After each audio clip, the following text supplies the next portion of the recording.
Good morning, all of you. So, in the previous class, we had studied the chapter crop production. So, we'll do a quick revision. I hope you had done this activity to make a plastic bottle planter. You can use an old plastic bottle and you can make a plastic bottle planter. So, before starting the practicing of agriculture, human beings they led a nomadic life, means they used to travel as hunters and gatherers in search of food. And around 10,000 years back, they started leading a settled life and they started the practice of agriculture. So, the branch of science that deals with various methods of food production for the benefit of human beings is known as agriculture. Now, next is crop. You can define crop as a large number of same kind of plants grown commercially at one place. So, in India, according to the seasons, we are having three crops: Kharif crops, Rabi crops, and Zaid crops. So, Kharif crops are those which are grown during the monsoons. Examples are maize, millet, paddy, cotton, etc. Rabi crops, they are grown in the winter season. Examples are wheat, pea, barley, etc. Zaid crops, they are grown in between them, that is between the month of March to June, and examples are watermelon, cucumber, etc.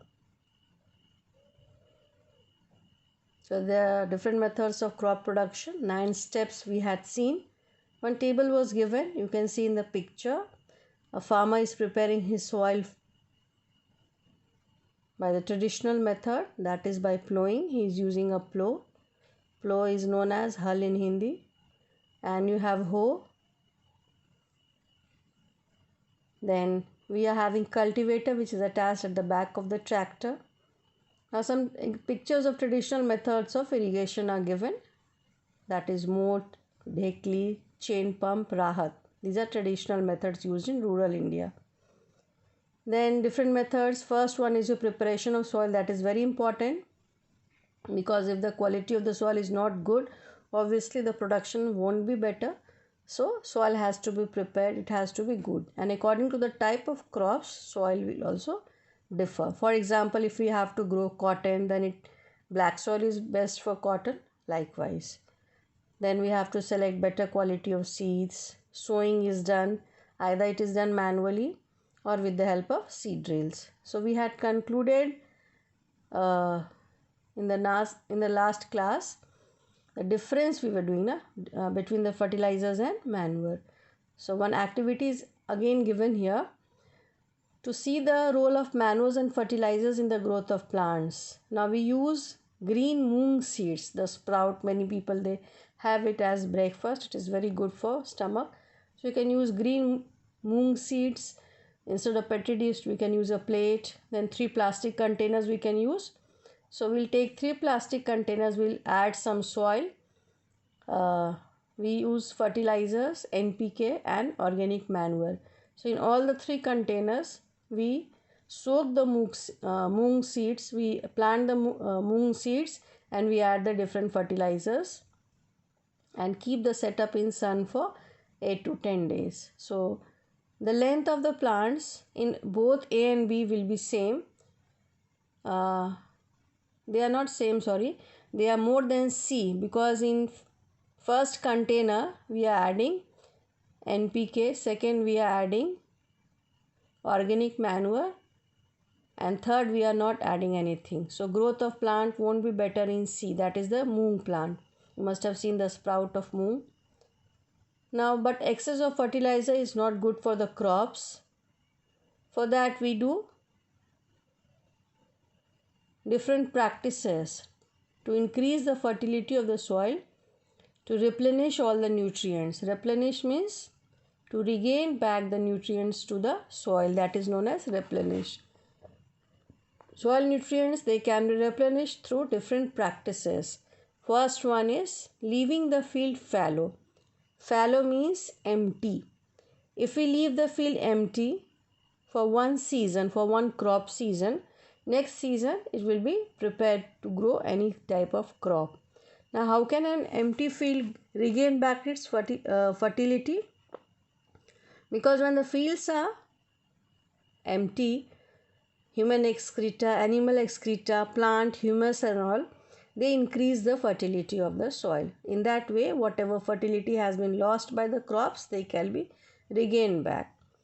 Second method is crop rotation. In this, different types of crops, they are grown alternately. As you must be just changing your rows in the classrooms, we do rotation, na? So similarly, in the field, we practice crop rotation. So when we grow different crops in succession on a single piece of land, the soil becomes exhausted. Suppose if we are growing cereals, it will lose its nutrients. So what we have to do? We have to grow legumes or pulses in the next season, so that whatever fertility has been lost by the soil, it can be regained back. Third method is mixed farming. You can see in the picture, two types of crops, they are grown together. That increases the yield. And examples are rabi crops, wheat, gram and mustard. They are used in mixed farming. And nowadays farmers, they have become very smart. They are using biofertilizers. You must have heard the name of biofertilizers. They increase the nitrogen fixation rate in the soil and they help the crop to grow better. You can see the picture over here of mixed farming, mustard, wheat and gram. Now next method is irrigation. Irrigation is very important for the growth of the crop which is growing in the field. It depends on the type of soil, the type of crop. Different crops, they need different amount of water. Now traditional methods of irrigation we have already read. Moat, chain pump, dhekli and raha. They are the traditional methods of irrigation. Now modern methods we have to study. First one is your sprinkler system. Now you can see a very beautiful picture is given here.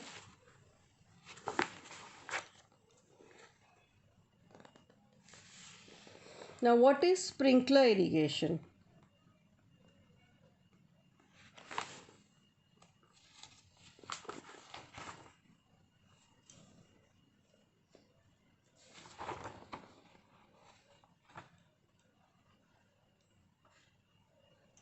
In the sprinkler system of irrigation, the main pipeline is laid in the fields.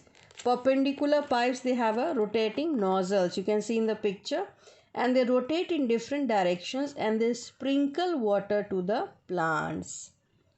You must have seen this system in the parks or in indoor stadiums and all. The sprinkler system is used to give water to the fields. Now what is the use of sprinkler system? Sprinkler irrigation is used in sandy soil where the soil is porous and escapes quickly, where there is limited or irregular water supply for agriculture use. It is generally used for cereals, pulses, wheat, sugarcane, etc. Now drip irrigation system. You can see in the picture, the plants, they have been, there are gaps, there is distance between them. So in this the water falls drop by drop. Drip means drop by drop. Water is given directly near the roots. And what is the use? Water is not wasted here. It is very useful in those areas where there is less water or scarcity of water. So sprinkler irrigation, drip irrigation. So these are the different methods of irrigation. Now protection from weeds. Now what are weeds? Unwanted plants, they are known as weeds.